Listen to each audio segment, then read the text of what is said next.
you wonder why I'm here instead of in Washington, D.C., we had a national holiday Monday, and a lot of those weeks that we have a national holiday, Reed does not schedule the Senate, so I take advantage of that to be in Iowa to hold my county meetings. Most of those are at your city hall down here, your courthouse, but once in a while if I get an invitation to a Rotary Club or a couple high schools, like I go to Osage from here, or I'll be at a business in Mason City later on this afternoon. I go to those places because, quite frankly, you guys probably don't come to my town meetings because you're busy, you're earning money, paying taxes, running your business, running your profession, whatever it is. Kind of gives me an opportunity to have a cross-section of the population, I think. So that's why I'm here. And thank you very much for your hospitality. Thank you very much for a good meal. I'll say a couple things, but I want you to set the agenda, because if I just talk about what I want to talk about, it's a one-way conversation, and I want to know what's on your mind, because being an elected official, you got to have dialogue with your constituents if you're going to represent them. And this is the best way to do it, but it's not the only way to do it. So I hope you'll email me, postal mail me. If you phone something in and you leave your name and address, we answer in writing. Since I promise to answer every communication, if you don't get an answer, write me an answer letter and ask me why I didn't answer your letter. So if I screwed up, I can take care of it. Also, if you want to follow me, and I'm not sure that you do, but if you want to follow me on speeches and press releases, things I'm involved in Washington, go to grassley.senate.gov and you can get that information. Also, you can go to Facebook and Twitter, and if you give me your email address, we put out a newsletter quite frequently. Get that to you, called The Scoop, and anything that I can encourage you to participate in the political process, or I should say the governmental process, but I guess the political process is an important part of that. I like to have you communicate. So I come here to let you set the agenda. That can be issues in Washington. Maybe you're interested, like a lot of high school people are, and how things are done, or how they aren't done, or why they aren't done. Or maybe you're interested in just giving me your opinion. So whatever you want to do is now your opportunity, and I hope you'll take advantage of it. And if you knew how much you paid me per minute, you would. I was going to say, if you don't know how much you paid me per minute, you wouldn't waste a minute, but you didn't waste a minute. A second. Senator, I figured I'd give you a real hardball question first. Thank you. The Sunday morning talk shows apparently were deriding Senator Ted Cruz by saying that he's a loner, and that's proven by the fact that nobody will eat lunch with him in the Senate cafeteria. I was wondering if you eat lunch with Senator Ted Cruz. Well, I eat lunches with him, but it's a little, there might be one at most 2 days a week that you might eat in the Senate dining room, because on Tuesday, we have Republican and Democrat caucuses, 12:30 to 2:15. Wednesday, we have the Republican Steering Committee, and that's most of the Republican senators. It can be all of them if they want to be, but it's at least 35 or 40 that meet Wednesday, 12:30 till 2. And then on Thursday, Republicans have what we call the Thursday luncheon, in which a senator from a different state takes responsibility for that lunch, and you bring in, like I bring in Iowa chops for senators to eat. We bring in Iowa food, in other words. So that's, and unless you don't attend those, and I do most of that because that's where you hear what other people are thinking on various issues, you don't really have much of a chance to have lunch with Ted Cruz. And I don't know whether that's a true story or not. I do know that last Wednesday, when he was the subject of the controversy about whether we were going to adjourn before the snowstorm hit and get out of town and make sure we had our business taken care of, that he was holding up the Senate at that particular time, and you know, we got a rule in our caucus. You can say what you said, but you can't say what other people said. But another senator said that if he was here, I would tell him this. And there was great disagreement whether or not he was doing the right thing. Okay. But it worked out anyway. because the question was, how do you get to 60 votes to make final passage of the bill that we had passed? And it ended up, 67 people ended up voting that way anyway. I ended up voting on the other side because I didn't, it just bothers me when, I don't mind voting to increase the debt limit, but I think it's awful when you don't get a chance to take the opportunity to cut down on wasteful spending otherwise. As a ranking member of the Judiciary Committee, you've got a long history on that. What has been like the most rewarding issue you've taken up and the one that you found most challenging?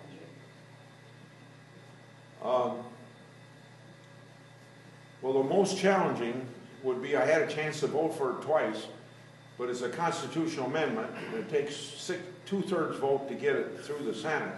We've gotten it out of committee, but now I'm talking about the last time that happened was probably a dozen years ago. Constitutional amendment requiring a balanced budget. That'd be the most frustrating, and if we could get it passed, it'd do the most good. Because 46 states, Iowa included, has a constitutional amendment requiring a balanced budget. It brings discipline to Congress, or it brings discipline to the state legislature. We need that same discipline. The most rewarding thing that I did get passed out of judiciary, although most of the stuff that I got done was when I was chairman of the Finance Committee, the biggest tax cut in the history of the country in 2001. And then another thing you folks might not agree with, but I got Medicare modernized for prescription drugs, Part D prescription drugs, because that had never been a part of Medicare. And well, we got that done. But you asked about judiciary. Well, it's something you probably never heard of, the False Claims Act. And the reason that I'm proud of that is it's brought back in at least $35 billion back into the federal treasury. Now, what's the False Claims Act? It gives, I got this passed in 1986 when I was a freshman senator. I wish I could do that well every term I come in. But if you know about the fraudulent use of taxpayers' money, and you go to the prosecutor, and the government prosecutor doesn't prosecute, then you can take the case yourself. Now, if you aren't a lawyer, you'd have to hire a lawyer. But if you win the case, you get between 15% or 30%, depending on what the judge says, for the information. Now that, on some of those awards, it's brought in $1 billion. Most of it, I suppose, a few $100 million. And when we first started out doing it, it was going after fraud in military spending, military contractual fraud, stuff like that. And now prosecutors are using it more in healthcare, pharmaceuticals primarily, I think. But anyway, that has brought in, the False Claims Act has brought in about $35 billion, but whistleblowers are protected, so we think that the deterrent power of it has been a great deal more. See. Okay. Next question. Yeah. The press has had a lot lately about President Obama overstepping his constitutional bounds, and I wondered what your view of that was, and if in fact you believe that might be true, what is the mechanism to sort of keep the three branches of government in their proper check? From the standpoint of numbers of times he's done it, you would look at it and say it's not an abuse. From the standpoint of the quality or the quantity or the impact of how he's used it, it's been a tremendous abuse that I don't know of any other president doing. For instance, I'll give you an example. This is something, I'll quote Senator Harkin. When the president delayed for 1 year the employer mandate, then Senator Harkin says he can't do that. The law says it starts 2014. It starts 2014. But the president says no. Well, the House, so then you want to know what can be done about it. Well, the House maybe didn't agree with what the president did, but because you don't think Obamacare is good for the country, you kind of look at it from the standpoint, well, maybe the president did us all a favor, but we ought to do it for everybody, not just for employers. So the House passed a bill to kind of do what the president did illegally, and then did something for individuals too, but Reed never brings that stuff up in the United States Senate because he's not going to bring up anything that will give an opportunity to debate anything whatsoever being wrong with Obamacare, because as far as Reed's concerned and the president's concerned, it's a perfect piece of legislation. So now, so that's one thing Congress can do. You can pass a bill. If you can get the bill passed and signed by the president, that's one way of Congress checking the overstep of power of the president. Probably the only way you're going to get it done while this guy's president is through the courts. So 29 times he has done something to change Obamacare. Now, I think some of those are in the courts, but I don't know where they are in the courts, so I can't speak so. So let me pick something else out. January, or at Christmas time 2011, we decided we were not going to adjourn the Senate. And the Senate decides when we're in adjournment, not the president. We weren't going to adjourn because we didn't want him to make interim appointments, which he can do without ratification by the Senate. Well, he said, well, the Senate didn't do anything. And quite frankly, we weren't doing anything. Thank God. But he says they really aren't doing business, so they aren't decisive. So he makes these appointments because the labor unions want the LRB to function, so they get done things through regulations that they couldn't do if they didn't have a quorum. So immediately some businessman takes that to court, and a couple other businessmen take it to different courts. 3 times the circuit court has said he could not do that, and now it's before the Supreme Court. And people feel that it'll be almost a unanimous decision that he's overstepped his boundaries. But you get back to the checks and balances of government, which have never been perfect. And there's always been strife between particular legislative branch and executive branch. But you got to go back to the principle of the Constitution. The people writing the Constitution were sick and tired of George III running the country. So they made up their mind that we weren't going to have one person in charge of this country. You know, in fact, one of the best things George Washington ever did was turn down a kingship. One of the best things he ever did was at the end of 2 terms, he gave up power that no country's leader has ever done voluntarily, you know, but set a pattern. So we got a president for execution, we got a legislature for legislating, and we got a judicial branch to interpret. And that's the way it should function. But when you got a president that says, if Congress won't, I will, just think of that statement, the assumption of power that he thinks he has. Did I answer your question? Absolutely. Okay. Next question. I think you scared Yeah. him.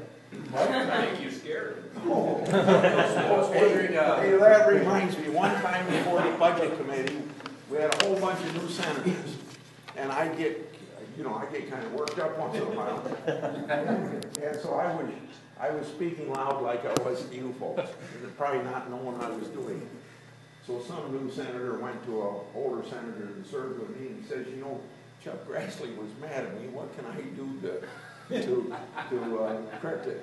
I said, so the next committee meeting, I announced that if I ever raise my voice, I'm not mad at anybody. And I can sincerely say, in all the time I've been in the Senate, maybe I shouldn't say for 33 years, but at least in the last long period of time, I haven't had a single senator that I dislike. I don't think anybody dislikes me, and if they do, I don't want to know who they are. Go ahead. I just wondered, given our budget goals in Washington, is there any traction on ending the taxpayer subsidy of large credit unions? You know what? Every time a banker comes to my we discuss that issue. And I guess the only honest answer is right now, no. But the only reason I can say no is because it hasn't been anything we've discussed among the senators. We discuss it among senators and bankers. We discuss it among senators and credit unions. But we never discuss it anyplace else. So, credit unions come to Washington once a year. Bankers come to Washington once a year. I discuss that subject once a year, but always gets with Iowa and never with College. So I have to draw the conclusion that until it gets higher up on the agenda, that it doesn't have any chance of passing. Now, I can tell you though that if you would get the whole subject of tax revision up, in other words, throw out the 70,000 page tax code and get down to business of simplifying the tax code, it's possible something like that can come up. But I don't think it's a separate issue. See? Because I think if you're going to do tax reform and you're going to negotiate in good faith, you got to say everything is on the table. See? And I think that's the best chance of getting that up. Yeah. I wonder if you had some thoughts, and it kind of goes along with the concentration of power in the hands of a few individuals, but some things that have happened in the last couple of years, like I think the Department of Labor had a proposal that, you know, kids under 16 years of age couldn't work on an Iowa farm, or they wanted to regulate dust coming out the back of a combine, or like EPA wanting to reduce the renewable fuel standards targets now. It just seems like, you know, when businesses and industries invest so much, you know, for long term, that an agency with, I suppose, just a few people would have the power to change the direction and have a negative impact on a whole industry like that. I just wondered if you had any thoughts on that. Yeah. One of the biggest mistakes that's made, and I don't imagine this mistake, it probably goes on almost every piece of legislation we pass, because you pass a bill, maybe it's going to be on the books for 10 years, maybe for 50 years. You don't really know what the next year or the subsequent years are going to require, so you can't, Congress doesn't act fast enough to change the law to keep up to date, so sometimes you delegate authority to the regulators to fill in the detail by regulation, things like that. And we delegate too much authority, quite frankly. And what you're talking about, and probably more so in this environmental area than any place else, or the banker would say in Dodd-Frank when we passed that, you know, it's a perfect example of delegating too much authority. Some of it for the good reason I gave you, that you can't really see far ahead. So that's the first mistake. Now, if you look at it strictly from a legal standpoint, every regulation that's written has to be appointed to some place in the statute where Congress gave the authority to write that regulation. But the tendency of bureaucrats, and I'm not talking just this president, I'm talking under both Republicans and Democrats over a long period of time, has been to stretch that authority just as far as they get away with it. So then that's how you get the courts involved, see. But there is a check on it. You can rewrite the statute, but I just told you how difficult that is to take away the authority. A second one is what we call a congressional veto, a resolution that, by the way, can't be filibustered. It's got to be brought to a vote if you've got at least 30 co-sponsors. So you could, you know, like McConnell is going to introduce a resolution on these EPA rules on coal-fired plants, because it's just going to shut down the coal mining industry. He's going to put in one of those resolutions of disapproval and hopefully get it passed, you know. The trouble is you get it passed and the president doesn't sign it, and then you got to have a 2/3 vote to override that, but at least you got an opportunity to express. Another one is to go to the courts, but that takes forever, you know. And then the other one would be a rider on an appropriation bill that would say something like this: an appropriation bill for any agency, any of the money in this appropriation bill can't be used over the next year, and then you can extend it other years if you can get the majority vote to do it. Any of the money in this appropriation bill can't be used to do regulation such and such during the time of that appropriation bill. See? Those are the 4 ways of overcoming it. If you want to say Congress made a mistake, they want to change their mistake, or a bureaucrat has gone further than Congress intended, or not using common sense. One of the problems in Washington, though, how you get these dust rules you were talking about coming out of combine, called fugitive dust, you know, go put them in jail, you know. Anyway, you know, it's kind of like this. I told the EPA director, now I think that's off the books, you don't have to worry about that. But I said, do you realize that only God determines when soybeans are ready to combine? Only God determines when it's going to, when things are ready.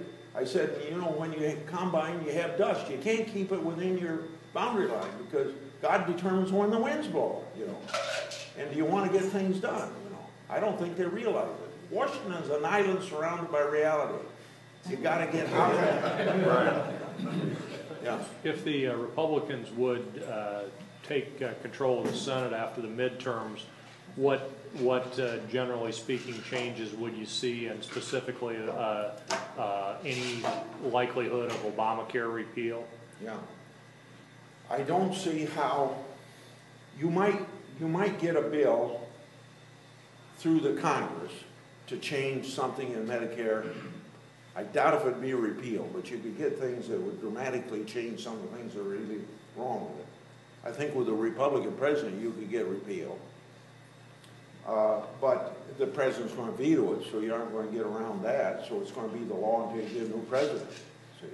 Then hopefully it's not so accepted or so into our healthcare system that you can't do something major to it at that time. Now, nobody's going to say you just repeal, because that's like saying the healthcare system's okay the way it is. Everybody recognizes there have to be some changes made.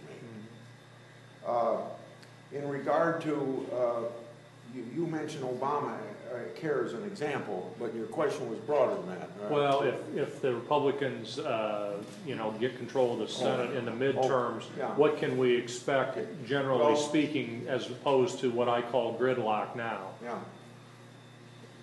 Do things that avoid gridlock. Now, that's not a substantive issue, that's a procedural issue. But let me tell you how the Reid has run the Senate the last 6 years. That is not according to the tradition of the Senate. You know, the House of Representatives, I got to compare it with the House of Representatives.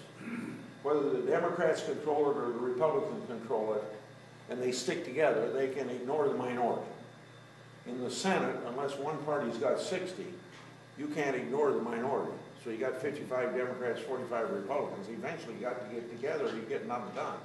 Well, Reid has tried to make the Senate like the House of Representatives this way. He's got first right of recognition, so he stands up when every other senator's there or not there, and he gets recognized over everybody else. He decides what bill comes up. Well, he has immediately filed a petition we call cloture, to shut down debate, even before debate starts. So that's why you get these statistics that there's been more Republican filibusters than ever before in the history of the country. Well, you can't have a Republican filibuster until you start having debate. But he files that motion right now. And then he goes beyond it, and under the Robert's Rules of Order, he fills up what we call the amendment tree. Puts up an amendment, an amendment to the amendment, a substitute to the main amendment, and an amendment to it. Okay, when you get to that point, Senator Grassley can't offer an amendment unless you get unanimous consent to set an amendment aside to make room for your amendment. And so then if he doesn't want your amendment up, you don't get a chance to do it. And the tradition of the Senate is that any senator should be able to offer an amendment. And so he has set it up so that he decides what's going to be voted on. Last 6 months of last year, only 4 Republican amendments got a roll call vote. Only 4. Let me tell you how that's changed since Mansfield, a Democrat, ran the Senate in the 1960s and 70s. There was a new Senator Stevens from Alaska who served 42 years before he was defeated here about 5 years ago. He wanted to offer an amendment, and the Democrat manager of that amendment didn't want his amendment offered. He went to Mansfield as a Republican senator to a Democrat leader and said, "This guy won't let me offer my amendment." He says, "I'll offer your amendment for you. Every senator ought to have a right to offer an amendment." So what McConnell has told you and everybody else in this country, if Republicans take over the United States Senate, we're going to get back to the Senate being the deliberative body, and senators can offer amendments. And if you get a chance to offer amendments, you're not going to have gridlock in the Senate.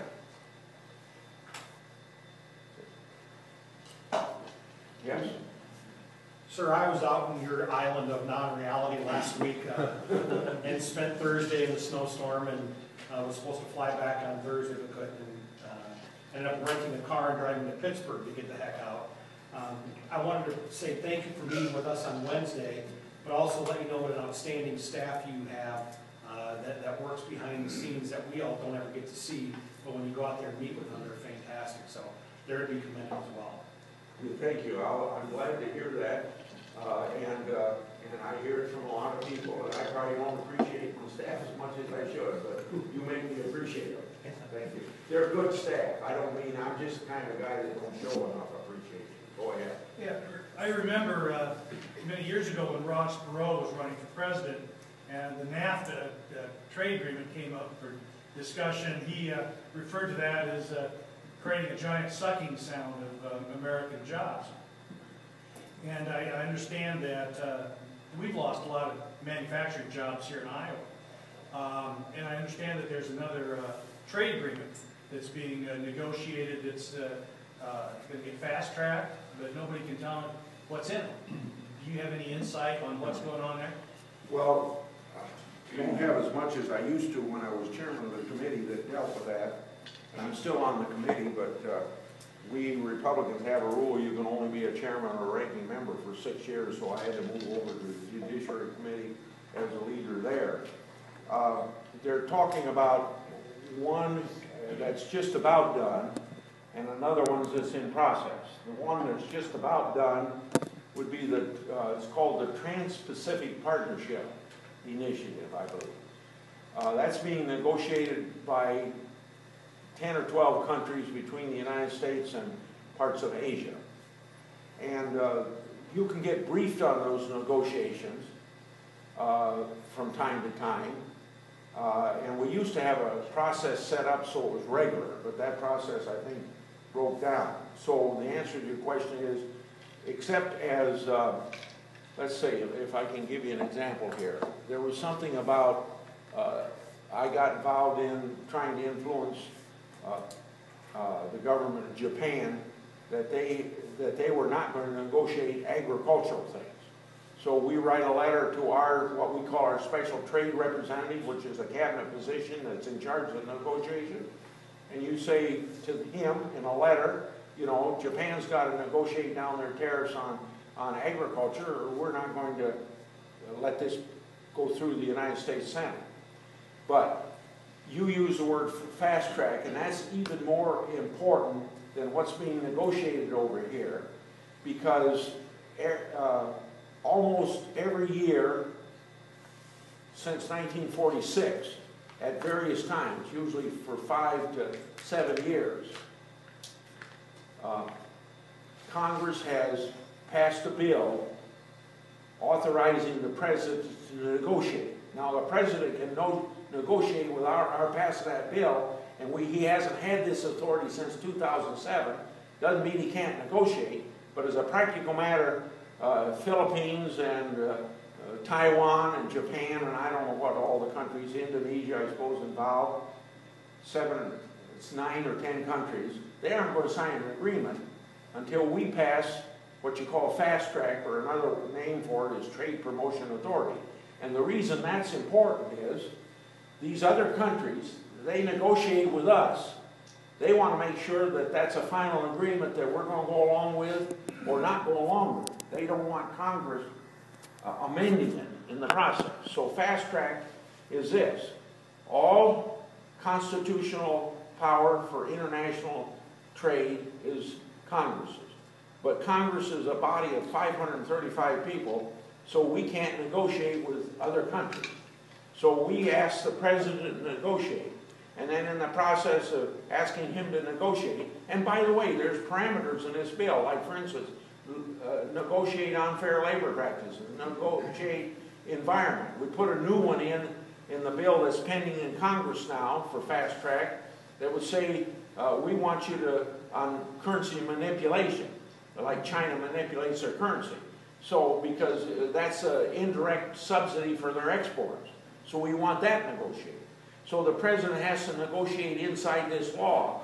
But once that's signed, then we would have to vote it up or down, couldn't change it, see? And that's why it's important for the negotiators, when they're negotiating, to talk to us in Congress, what will we accept or not accept. So we have indirect influence, but we aren't at the negotiating table, see? And, but I don't think fast track's going to approach. The president's for it, most Republicans are for it, the Democrats are divided. The president doesn't want to push, he doesn't want to expend any political capital, so consequently, if he doesn't get behind it, it's not going to pass this year. Now, will it pass next year? I don't know. See, but if it doesn't pass, you're never going to have these agreements before the Congress because these other countries aren't going to sign them. See? And I think in Iowa, we got to remember that we are an exporting state. About a third of our agricultural products, a fourth of the John Deere tractors, 3M in Knoxville, about 40% of their product. The Vermeer in Pella exports about 60% of its product. You know, either we're going to export, and in order to export, you got to get the other countries to break down their barriers, because we don't have hardly any barriers compared to the rest of the world. So it's pretty common sense if we get other countries to reduce their barriers, it's to our benefit. But if you don't export 25% of the John Deere tractors, you got 25% of the less John Deere employees, is the way I see it. Does that answer your question? Yeah, where do you see any of these manufacturing jobs coming back? Oh, when Congress wakes up to the fact that we got the highest capital, or the highest tax, corporate tax rate in the world, and makes us very uncompetitive and get it reduced. Now, on the other hand, and you don't, if a plant goes overseas, it hits the front page. So manufacturing come back to the United States, it's very difficult to convince you, or me to convince you, but if you read the Wall Street Journal fairly regularly, you'll pick up on it. There is a trend back of manufacturing back to the United States for a couple of reasons. Because middle class wages being raised in China, they're still ahead of us, but a lot less ahead of us than they used to be. And then this fracking of natural gas, energy costs in this country's gone way down. And then there's a dissatisfaction among manufacturers of the long line from some other country back here with your parts, stuff like that, you know. And then also, China has become more of a assembly platform than they are a manufacturing platform. You know, it's kind of like China. We used to go to China because labor was so cheap. Now China is finding out that they can make more money with value added, so they're shipping out a lot of their manufacturing to someplace else in the world where they'll do it cheaper than they can do it. You know, I always say I had a job, you folks wouldn't know this about me, but when I was in the state legislature, like he said, during the 60s, I was just a small farmer at that time, and I had to supplement my income by working at a factory in Cedar Falls called Waterloo Register. I spent 10 years when the legislature wasn't in session putting screw holes in furnace registers. So I got outsourced to Texas because we were making $1.40 an hour and they would work for $1.10 an hour down there. Then pretty soon people were outsourced to Mexico, and then pretty soon Mexico outsourced to China and stuff like that. We used to be the chip building capital of the world, but it could be made cheaper in Japan. And then Japan decided to quit making chips and making all this technology stuff because they can make more money at it, and went to South Korea. I don't know whether it's still in South Korea now or whether it's in some other country, but it kind of shows you that historically there's always somebody willing to work cheaper than somebody else, because by working cheaper than somebody else, they're going to lift themselves up. Maybe one last question. Would you want to speak to the Farm Bill and Yes. vote on it, and the social program part of the Farm Bill? Yeah. First of all, the social program part, it ought to be called a food stamp bill. 80% of the money goes to food stamps. The other 20% doesn't go into the pockets of farmers. About 4.5 percentage points of that 20% actually might benefit farmers. Previously, on direct payments, they're going to go away. Now it might be most of the benefit comes from subsidy for crop insurance, unless we get prices of corn below $3.79, and then that's going to be, there'll be some subsidy there, you know. Hopefully that doesn't happen. So that's the division of the money. On the other hand, and the reason I point that out is that I get sick and tired of reading the New York Times and they talk about the bloated farm bill. And 80% of the bloated farm bill is food stamps. And now within that bill, it does away with direct payments, it keeps crop insurance, it would reduce CRP, which probably would have been reduced by market, because at $7 corn, people weren't going to keep playing with CRP. But I think that'd be a maximum of 24 million now for the next 5 years. Then there's a lot of stuff in there on energy, on research, things of that nature. You didn't say this, but you may wonder why I voted against it. I've been fighting for 2 farm bills to get through a hard cap that one farmer, you see 10% of the biggest farmers get 70% of the benefits from the farm program. I always have felt that the farm program ought to be targeted towards people that maybe couldn't overcome some of the things that farmers don't control, like natural disasters and politics and international trade and war and all that sort of stuff, or grain embargoes as an example. So I got this cap put on and redefined a farmer, so a Wall Street person making one phone call to a farm manager doesn't qualify for farm payments. This would have saved $387 million. Got it through the Senate without any discussion whatsoever. I didn't think it would ever be brought up in the House of Representatives, but Congress Fortberry brought it up and got it passed on a vote of 230 to 194. So it's the same in both the House bill and the Senate bill. It shouldn't have been conferenceable. In fact, the rules of the Senate do not allow the conferencing of something that's the same in both bills. But 3 of the 4 people negotiating the difference between the House and Senate were from representing Southern agriculture. And they didn't like my payment cap. And we had a Government Accountability Office report that showed that one farming operation had 16 managers, and they all qualified for the farm program. So I limited that to 1 manager per farm. You know, John Deere's got 1 CEO. Why does a farm have to have 16 managers? I don't know. I didn't look into it that far. It just doesn't meet the common sense test. So they took it out. And I was mad about it, and I voted against the bill. You fight for, that's about 7 years I've been working on that. But 1 or 2 things. Either I'll have to get reelected or I'll have to attach it to some other bill. And the latter is pretty difficult. Senator, I'm Ron Dunn, City Manager in Hampton. Welcome, Dan. Thank you.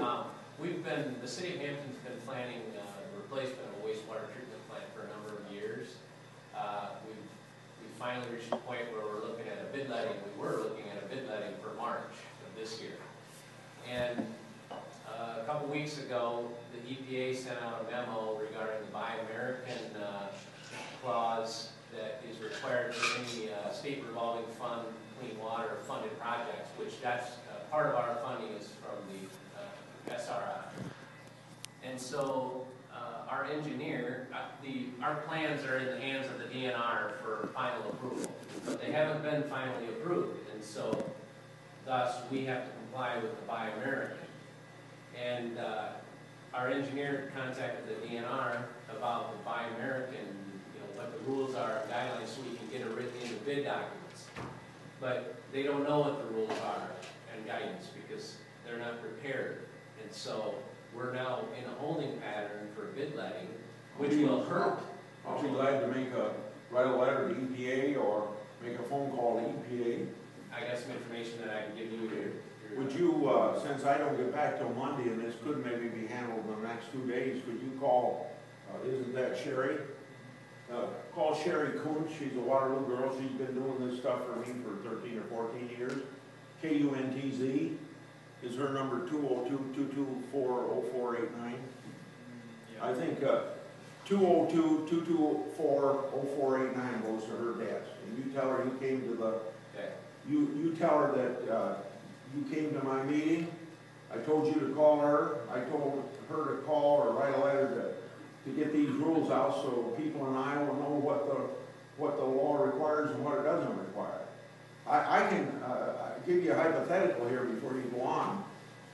I think these Buy America rules are probably contrary to the World Trade Organization rules of international trade. I think they're probably a violation of international trade, but you guys won't, you can't afford to take something to the World Trade Organization, WTO court. What were you going to say?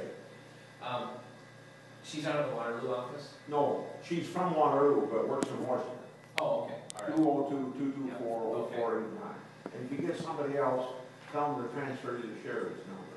Okay, But I think I got it memorized. thank you very much. Now, okay, he says we gotta go to Osage, so, I thank you very much.